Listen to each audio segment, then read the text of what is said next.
Marking the 50th anniversary of their graduation, we have chosen Silver Lake Regional High School's class of 1959 as our honorary guest today. Right now, I'd like to introduce Prentice Yates, a former member of the Student Council, Yearbook Committee, and baseball team here at the Lake, and a member of the class of 1959.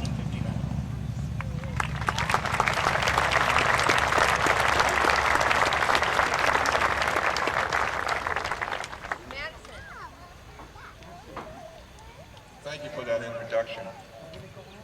It's indeed a pleasure for me to speak to you today because I'm a person that you would never expect to be here.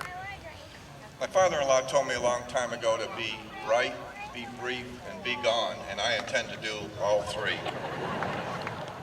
It's very difficult to believe that 50 years have passed since I graduated right here on this same field. At that time, there were 5 towns. There was Kingston, Plymouth, Halifax, Carver, and Plimpton. And in 1959, Alaska joined the Union, which I'm glad we graduated. There would have been more history to learn. Barbie dolls were invented, and Fidel Castro took over in Cuba. For us teenagers, a musical tragedy took place when on February 3rd, Buddy Holly, Richie Valens, and the Big Bopper were killed in a plane crash. To us, that became known as the day the music died. Now, a little about me. I was not on the honor roll. I scored 0 points in basketball, no points in football, and in baseball, I think my record was I committed 3 errors, and that's it. So I will not either be in the Academic Hall of Fame or the Sports Hall of Fame of Silver Lake. Basically, I was a poor student that liked to hang around on campus and be with my friends. I did not care very much for class. I guess that's great. I'm glad to hear someone's listening to me. I was the type of student that teachers like to see graduate because they know I wouldn't be back the next year. And I got so tired of people telling me what to do, I joined the Army. And everybody told me what to do. I served in Vietnam, Korea, and Greenland, retired as a major. At this time,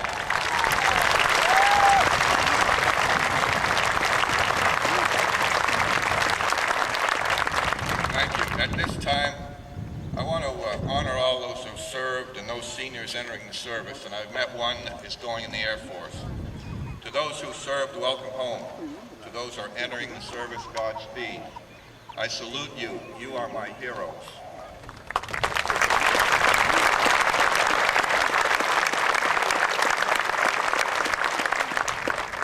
A lot of people don't know this, but now I know why I was selected to speak. I was the oldest graduate in the class of 1959. I received my high school diploma when I was 34. You see, I had a problem with 10th grade English, and I was supposed to do a book report. I didn't. I received an F, which I accepted gladly because it was a lot better than a 0. So I finished college, and the Army forced me to go to college, so I did. They wouldn't issue a degree without a high school diploma, so I had to ask for it. And I will tell you, I did not have to finish 10th grade English. I thought that was great. I've been with 7 startup companies, 5 have failed, and 2 have been successful.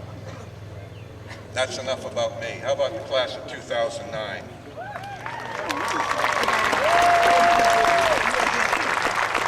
It's such a small world that we live in, and you'll find this.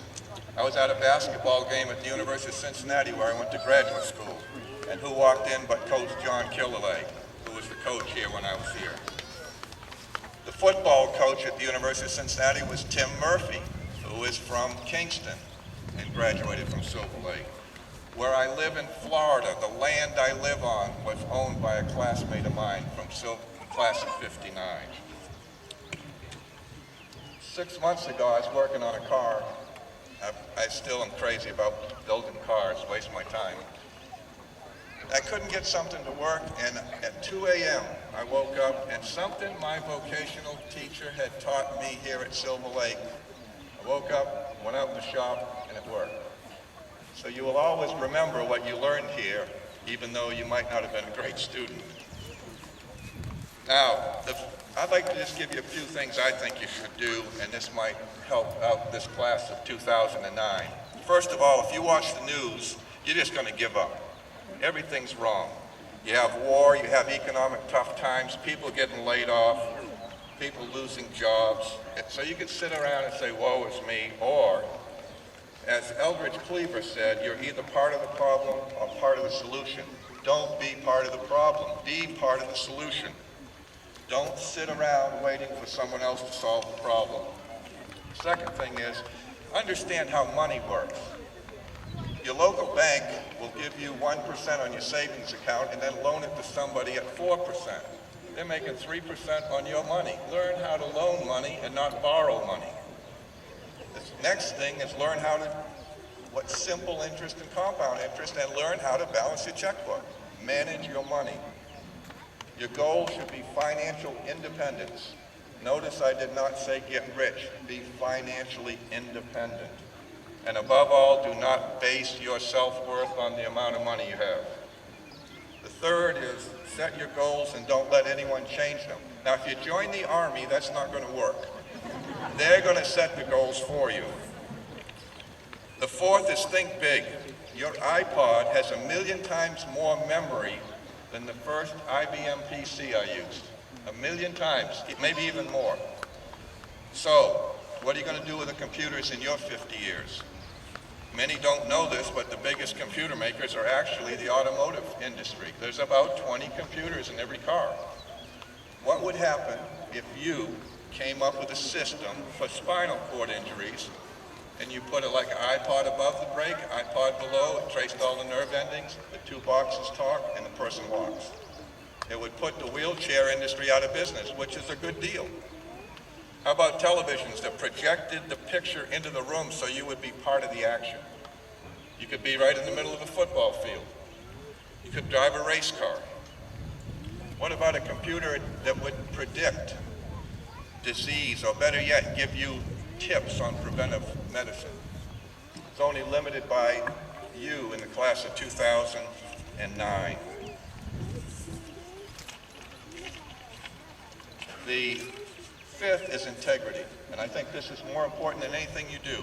Nothing is more important in your lifetime than your name. An oath I took while I was in the Army is I will not lie, cheat, steal, or tolerate those who do.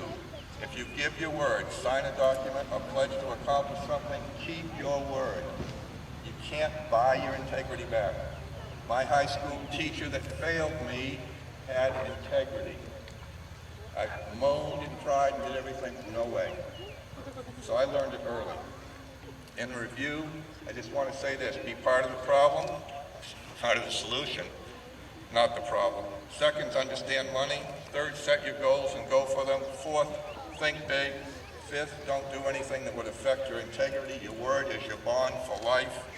Again, I thank you for your hospitality, and I hope I've been bright, been brief, and now I be gone.